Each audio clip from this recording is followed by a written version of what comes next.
allies spending more. We're seeing the same thing out here with our allies here in Korea stepping up, and Japan stepping up, and the Philippines stepping up, Australia stepping up, more countries stepping up to say, hey, we need to do more as well. What if everything we thought we knew about Indo-Pacific strategy changes with a simple twist of a map? That's the provocative idea behind U.S. Forces Korea's adoption of the East-Up map, a flipped geographic perspective that suddenly places South Korea, Japan, and the Philippines along a striking strategic axis. And according to the USFK commander, this isn't just a cartographic experiment. It reveals a powerful, strategic triangle emerging at the heart of the region's defense architecture. The top U.S. military commander here in South Korea has highlighted the crucial role that Seoul can play to ensure regional stability by simply shifting the perspective on the map. In an era defined by intensifying Sino-US rivalry, this new way of looking at the Indo-Pacific raises an unsettling question. Is geography showing us the alliances of the future before diplomacy does?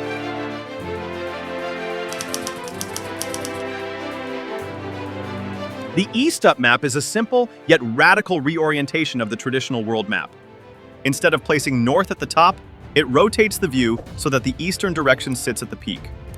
At first glance, it may seem like nothing more than a creative visual tweak. But this reorientation fundamentally reshapes how the Indo-Pacific's geography and its security relationships are perceived. By flipping the map, countries typically seen on the periphery suddenly take center stage. This perspective is particularly striking because it visually elevates South Korea's southern neighbors, especially the Philippines and Taiwan, bringing them into a clear line of sight. Instead of appearing below or distant, these partners appear directly along Korea's forward-facing strategic plane. The result is a geographic layout that instinctively highlights their importance to collective defense and regional stability. It changes the mental map of the region from a vertical north-south interpretation to a dynamic east-west field of interconnected security nodes. More importantly, the East-Up map offers a fresh lens for analyzing alliance structures in an increasingly contested Indo-Pacific. It reveals patterns that conventional mapping hides: shared vulnerabilities, overlapping maritime spaces, and the natural alignment of U.S. allies forming a defensive arc from the Korean Peninsula to Japan and down to the Philippines. In an era of rising Chinese military activity and intensifying great power competition, the East-Up perspective forces both policymakers and military planners to reconsider how geography shapes strategy and whether traditional map orientations have been obscuring the very alliances now becoming essential. U.S. Forces Korea Commander General Xavier Brunson has introduced a compelling new way to visualize Indo-Pacific security: a strategic triangle linking South Korea, Japan, and the Philippines. His remarks, delivered in the context of the East-Up map, highlight a reality that has long been felt but rarely articulated. These three U.S. allies are not merely separate defense partners, but interconnected pillars forming a wider regional security architecture. Brunson's framing suggests that when the map is rotated, so too must be the mindset of policymakers. The Indo-Pacific is no longer a collection of bilateral ties, but a triangulated network with shared vulnerabilities and shared responsibilities. What makes this triangle so powerful is its conceptual shift. Instead of seeing Seoul, Tokyo, and Manila as isolated participants in their own bilateral alliances with Washington, the East-Up view reveals how their positions naturally align into a cohesive strategic shape. Each point of the triangle covers a critical doorway into the region. South Korea protects the northern gateway, Japan secures the western Pacific corridor, and the Philippines anchors the southern flank of the South China Sea. Together, they form a geographic geometry that creates overlapping deterrence zones and amplifies their collective ability to respond to threats, whether from China, North Korea, or regional instability. Importantly, Brunson is not proposing the creation of a new NATO-style alliance, something that would be politically unrealistic in Asia. Instead, the strategic triangle is a practical framework for strengthening existing ties, improving communication channels, and coordinating military activities across the three nations. This means more intelligence sharing, better alignment of maritime domain awareness systems, increased trilateral exercises, and a unified understanding of threats that cross borders, seas, and airspace. It is about recognizing that geography provides a natural blueprint, and that today's security challenges demand allies stop thinking in silos and start operating as a connected whole. Within General Brunson's strategic triangle, each corner plays a distinct and surprisingly complementary role, forming a defensive geometry that stretches from the Korean peninsula down to the heart of the South China Sea. Rather than three disconnected allies reacting to crises in their own neighborhoods, the East-Up perspective reveals how each nation contributes a unique capability that, when combined, produces a far more potent regional deterrent. This isn't just cartography, it's strategy elevated by geography. South Korea, positioned at the apex of the triangle, emerges as the natural pivot. Its central northern location places it within direct reach of three nuclear-armed or near-peer adversaries: North Korea, China's Northern Theater Command, and even Russia's Pacific assets. Few countries sit at the crossroads of so many critical military vectors. South Korea's ability to impose costs, from missile defenses to advanced naval and air capabilities, gives it an outsized role in shaping the triangle's northern stability. Its proximity to Pyongyang, Beijing, and Vladivostok is not just a vulnerability, it is a force multiplier that can shape how all three adversaries allocate their military resources. Japan, by contrast, anchors the eastern flank with technological sophistication and unmatched maritime reach. As a frontline state facing both North Korean missiles and China's expanding naval presence, Japan has transformed into a powerhouse contributor to regional deterrence. Its Aegis destroyers, anti-submarine warfare capabilities, and advanced intelligence infrastructure serve as the triangle's early warning backbone. When viewed on the East-Up map, Japan becomes less an isolated island nation and more a crucial connective node linking the northern and southern ends of the triangle, enabling rapid response and integrated defense. The Philippines forms the southern point, the one closest to the South China Sea's rapidly militarizing waters. Its value is not measured by sheer firepower but by geography, access to the most contested sea lanes in the Indo-Pacific. With EDCA sites, expanded maritime surveillance, and a frontline seat to Chinese Coast Guard and militia activities, the Philippines gives the triangle visibility and reach into the region's most volatile flashpoint. Its position not only enhances maritime domain awareness, but also enables allied mobility across choke points that China seeks to dominate. These roles form a triangle whose strength lies in its diversity: South Korea's northern deterrence power, Japan's maritime and technological edge, and the Philippines' southern access and situational awareness. None can cover the Indo-Pacific alone, but together, they outline a strategic shape that could redefine regional security for the next decade. The strategic triangle is not just a clever geographic metaphor. It carries profound implications for how the Indo-Pacific security architecture is evolving. By linking South Korea, Japan, and the Philippines into a single conceptual framework, General Brunson highlights a form of collective deterrence that is stronger than the sum of its parts. The moment these three allies are viewed as interconnected rather than isolated, their combined military and geopolitical leverage becomes unmistakable. Each corner of the triangle brings a different capability to the table: South Korea's firepower and northern deterrent posture, Japan's maritime strength and technological systems, and the Philippines' geographic access to the South China Sea. When layered together, they create a web of surveillance, military reach, and political coordination that complicates any adversary's calculations. Whether the threat comes from North Korea launching missiles,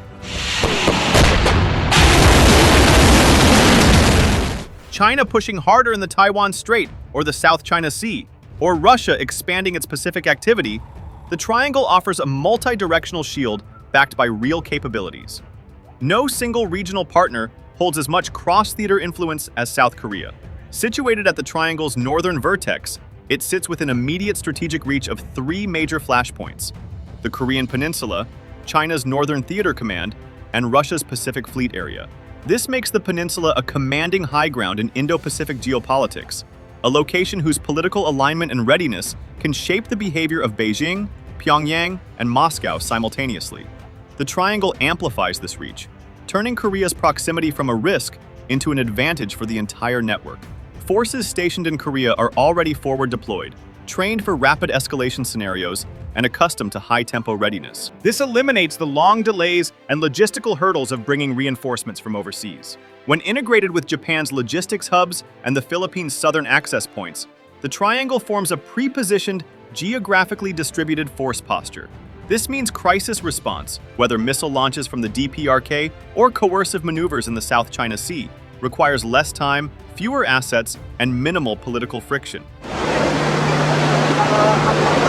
Perhaps the triangle's most understated advantage is its ability to adapt to emerging contingencies. With Taiwan sitting almost in the geometric center of the triangle on an east-up map, the arrangement naturally supports flexible response options to a Taiwan Strait crisis. Japan provides air and naval support, South Korea contributes surveillance and readiness capabilities, and the Philippines offers southern basing options that prevent China from controlling the battle space. This flexibility doesn't create a new alliance. It creates a strategic scaffold that the US and its partners can rapidly leverage as tensions shift.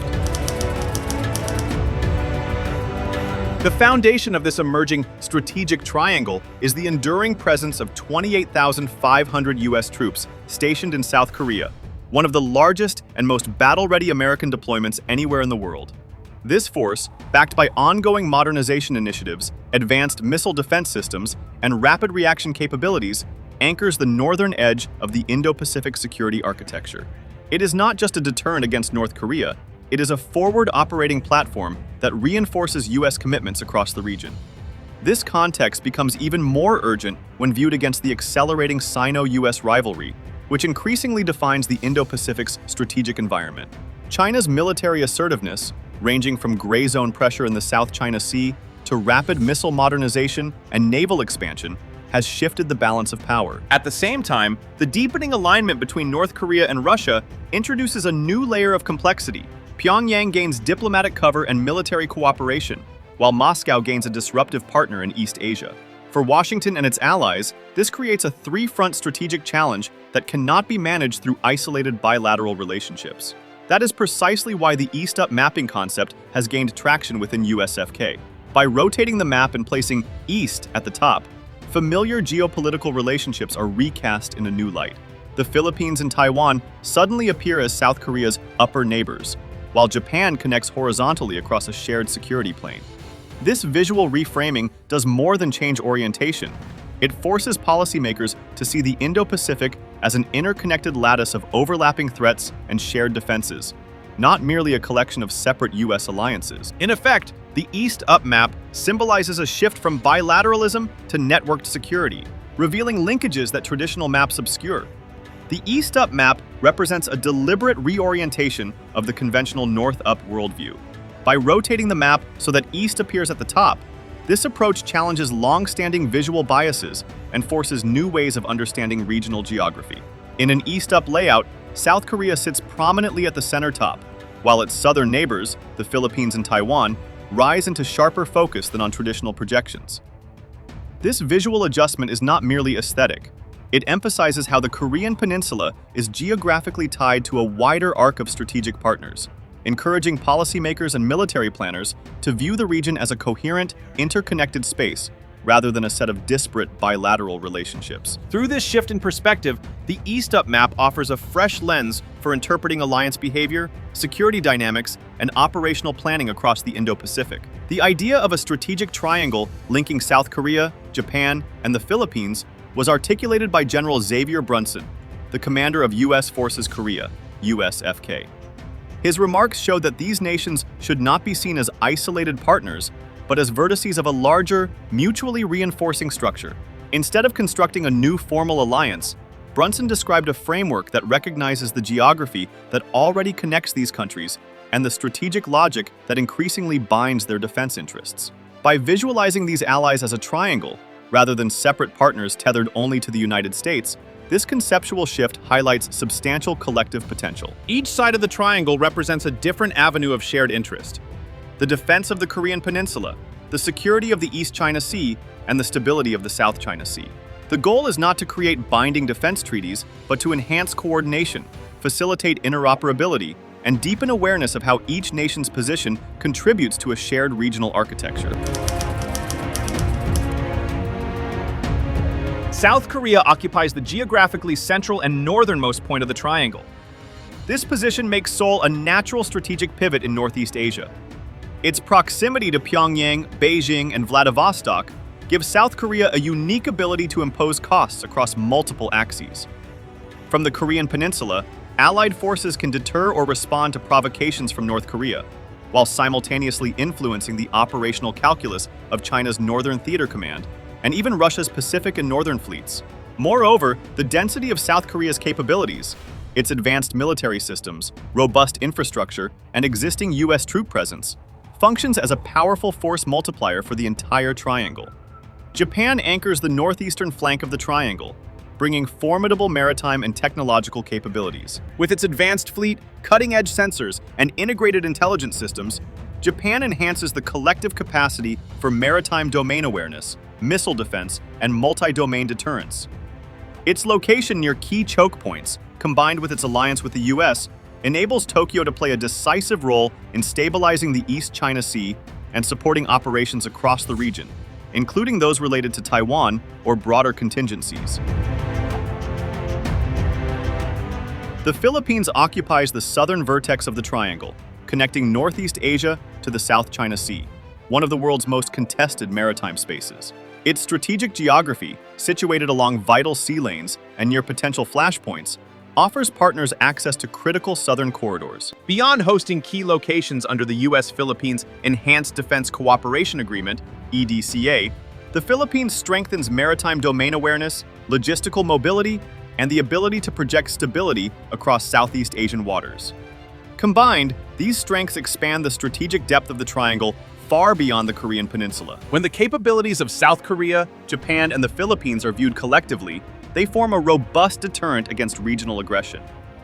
The triangle concept reinforces the idea that deterrence is not just a function of bilateral alliances with the U.S., but of a distributed, mutually reinforcing network of partners capable of covering each other's vulnerabilities.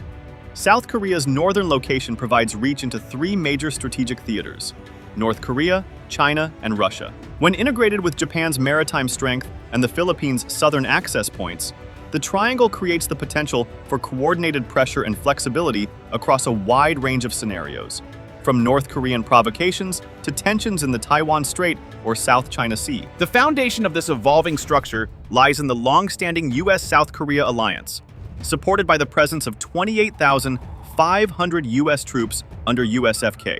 Ongoing modernization efforts, ranging from command and control upgrades to expanded trilateral cooperation with Japan, reflect Washington's aim to strengthen interoperability and prepare for multi-domain challenges. The allies spending more. We're seeing the same thing out here with our allies here in Korea stepping up, and Japan stepping up, and the Philippines stepping up, Australia stepping up, more countries stepping up to say, hey, we need to do more as well. At the same time, the Indo-Pacific strategic environment is changing rapidly.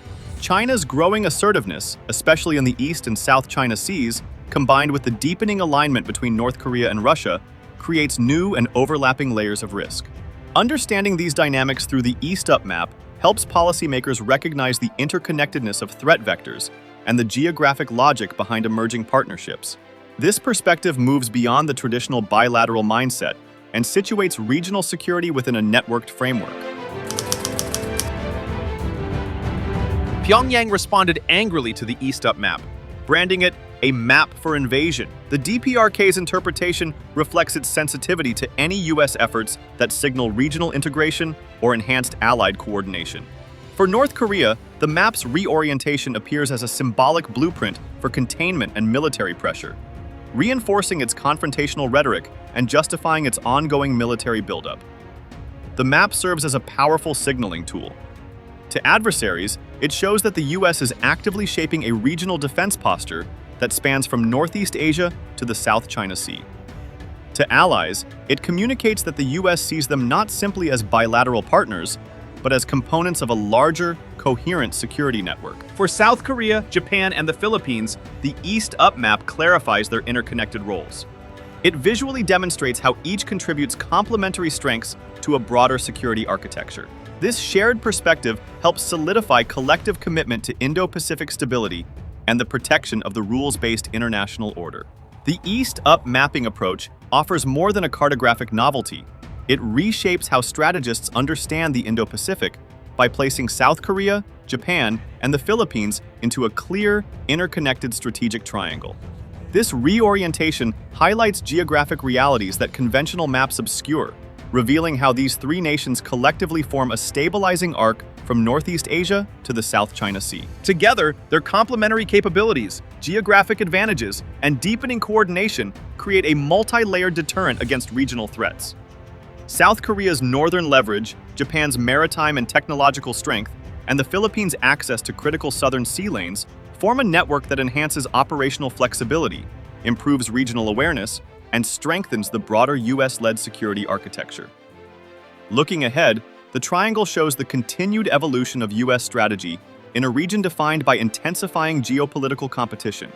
As China grows more assertive and North Korea-Russia alignment deepens, alliance cohesion and integrated planning will become increasingly essential. By reframing the region through the East-Up lens, the United States and its partners gain not just a new way of seeing the map, but a clearer understanding of how to navigate the Indo-Pacific's emerging strategic landscape. If you like the video, do not forget to like, share, and subscribe our channel for deep analysis of contemporary issues.